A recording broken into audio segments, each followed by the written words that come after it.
Well, alrighty. So over the past couple of years, we've seen Disney follow a certain pattern when it comes to them releasing maybe a live action animation or any sort of movie, and it ends up flopping, whether it be in the Disney franchise or in the MCU franchise or in the Star Wars franchise. They always tend to put the fans front and center. They always blame us. They always call us sexist, racist, misogynist, bigots, patriarchal, and all of those fancy, fantastic, elitist words that come out of Hollywood on a consistent basis. But when it comes to Snow White, it seems like something different is happening, because even Disney now is turning on Rachel Zegler, as it were. And instead of blaming the fans for the failure of Snow White, they've decided to switch their eyes and turn their eyes onto one of their own. And they are now throwing Rachel Zegler under the bus. Now, I'm pretty sure many of you have seen this particular article that has been floating around in the past couple of days from Variety, whom quite a week ago we are praising this particular movie and saying that Rachel Zegler herself was a shining supernova, are now saying this. Inside Disney's Snow White fiasco, death threats, beefed up security, and a social media guru for Rachel Zegler, essentially trying to tell us that Disney did everything that they possibly could, that they were not responsible for the actions that Rachel Zegler took, and that the actions that Rachel Zegler took were solely responsible for the failure of this movie. So I want to dive into this particular article because something definitely smells very, very fishy when it comes to this, and a whole lot of people have been talking about how Rachel Zegler is responsible for 100% of the failure of this movie, or 99% of the failure of this movie. But I sincerely beg to differ. And this is coming from me, who believes that Rachel Zegler is one of the most, if not the most, insufferable person that has come out of Hollywood. So let's dive right into this particular article. I'm going to share my opinion as we go along. Feel free to share your opinion in that comment section below. And don't forget to smash the like button on this video. And without further ado, here we go. So as we all know, this fiasco has been happening for quite some time now, but it really took off sometime around last year when videos started surfacing about Rachel Zegler defecating on the original. However, Disney still decided to keep her, even though in early days they could have just swapped her for somebody else. So on August 12, 2024, 3 days after Rachel Zegler hits the stage at Disney's D23 fan event to introduce the first official trailer of Snow White, she thanked supporters effusively in an expose for driving the teaser to 120 million views in 24 hours. Not mentioning that same 124 million views brought 1.1 million dislikes in that 24 hours to only 43,000 likes. Now, 1 minute later, she added an afterthought in the same thread saying, "Always remember, free Palestine." And then that addendum, which amassed 8.8 million views, nearly 4 times the number for the initial post, quickly made the rounds, with many inside the studio expressing shock that the Snow White star should commingle the promotion of its 270 million tentpole with any kind of political statement. But the question is, why wouldn't she do that when clearly she's had other counterparts that have worked for Disney do way worse than that, tweeted worse things while they were representing Disney, and Disney came out to defend them? If you guys recall, Christina Ariel, who happens to be the host of the TV show High Republic, a Star Wars TV show, who was talking about all sorts of things about white people, was pushing out racist rhetorics towards white people, classifying white people as generally racists and white supremacists, tweeting things like this: "White people, effing stop it. Your racism won't save you. Your ignorance is not an excuse." And she has way more tweets about white people when she used one single incident instead of judging that one singular white person for doing something wrong or saying something that she disagrees with. She just classifies all white people and say, "White people, you're racist. White people is this, white people is that, white people is that." And meanwhile,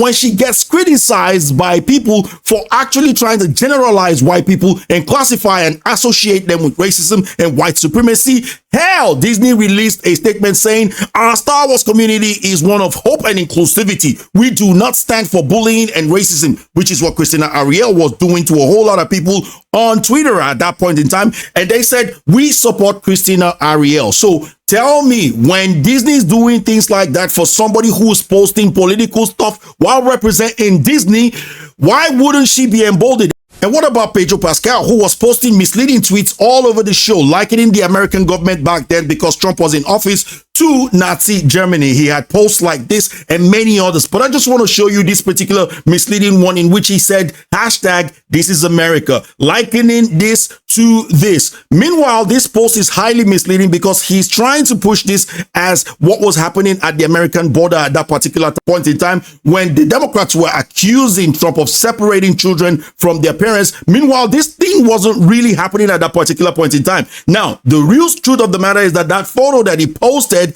as the American border war, what was happening over there was this. The backstory to this photo, this is not American children in 2018, but rather Palestinian kids in 2010 playing in a soup kitchen as highlighted by the LA Times. So he posted a misleading tweet out there whilst he was playing the Mandalorian under Star Wars, that's under Disney. But what did we hear from Star Wars or Disney? Crickets, absolutely crickets. They said nothing about that. And then he also posted a lot of tweets that likened Trump supporters to Nazi Germany. And also Mark Ruffalo did similar stuff. And even more recently, Mark Ruffalo tweeted this out and Disney has said absolutely nothing as well. Now, Project 2025 is not a game. It's white Christian nationalism. It is the Sharia law of the Christian crazy people who aren't Christians at all, but want to control every aspect of your life through their narrow and exclusionary interpretation of Christ's egalitarian, inclusive, and kindly teachings. Now, I'm not going to waste time reading much of that, but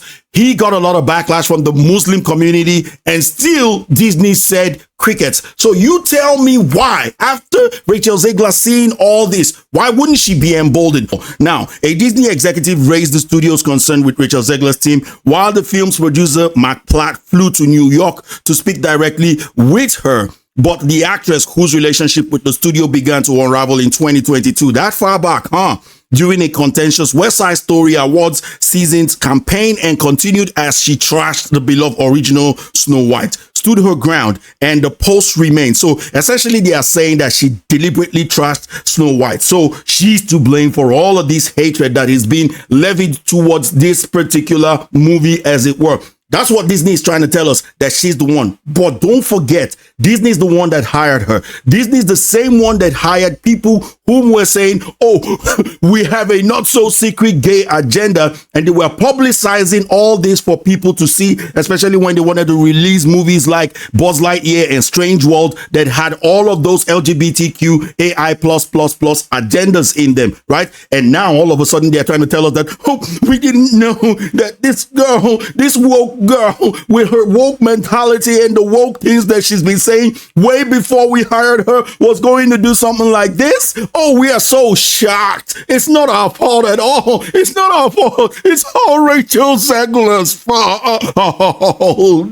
Now, behind the scenes, death threats towards Rachel Zegler's co-star Gal Gadot, who is Israeli, spiked, and Disney had to pay for additional security for the mother of four. Did you see that? Have you ever heard this at all, this story? This is all new to me because even recently I saw a video of TMZ trying to interview Gal Gadot while she was trying to get into her car. I think she went for some shopping. I didn't really see any security around her. So maybe the death threat has, reduced or something like that. Maybe at that particular point in time, she was facing some death threats. But usually, if those type of things were happening, Disney would be the first to report it. When they said that Amanda Steinberg was facing death threats over some of the statement that she made, didn't we see it? Didn't we get those information? How come we didn't get any information about death threats against Gal Gadot? How come? That's why I'm telling you guys, I smell a rat in this particular story. Disney's doing damage control. They are really panicking at this particular point in time. Now, quote, she didn't understand the repercussions of her actions as far as what that meant for the film.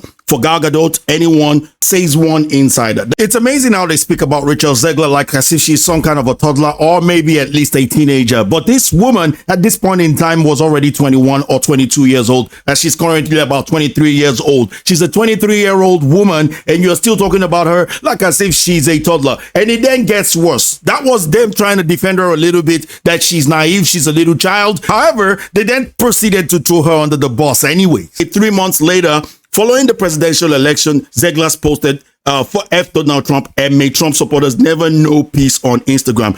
And that, my friends, spells the end of the live action animation soulless cash grab communist undertone Snow White movie at the box office. However, this article didn't stop there. It continued to highlight the great lengths at which Disney went to try and stop the tyrannical actions of Rachel Zegler. Disney had had enough, given that the star was signaling to half of the potential audience of an already troubled film plagued by costly reshoots to stay at home.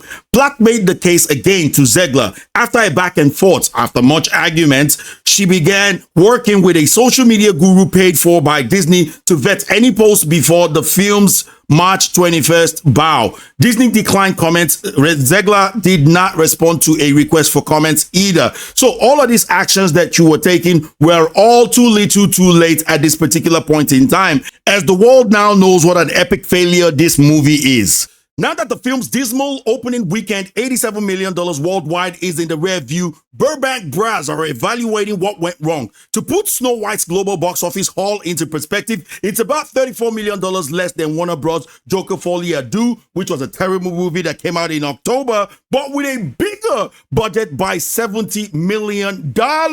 Yeah, damn. Now, the truth is now finally starting to come out, and even Variety can no longer hold the truth. The Access Media is now actually exposing themselves, because they were the ones reporting to us that this movie only cost $240 million.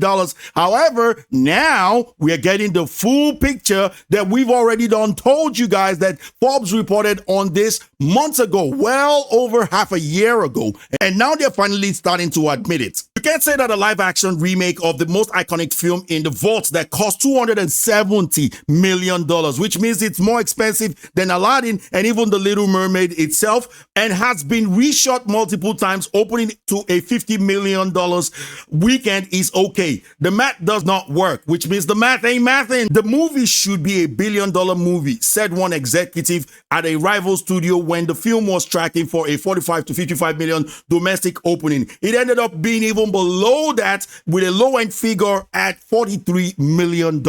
Now, Burbank Brass need not look too further to evaluate the situation, because this all boils down to the decisions that Disney made from the very onset. They were the ones that decided to select a brown girl to play Snow White, to select a Latino to play a story that was based on German folktales and fairy tales. They were the ones that decided to make this about a feminist woke agenda, also putting communist undertones in there. They were the ones that decided to select an actress with a mouthpiece on her who has extreme woke views. And when it comes to these people that have extreme woke views, you cannot reason with them at all. So all of the blame, I would say, majority of the blame will go to Disney. A bit of the blame will go to Rachel Zegler, but Rachel Zegler will always Rachel Zegler. However, Disney has been Disneying for the longest time, destroying and bastardizing beloved IP, and when we complained about it, they called us all sorts of names and whatsoever. Now, one of you guys actually said, I feel bad about cheering for Disney's downfall,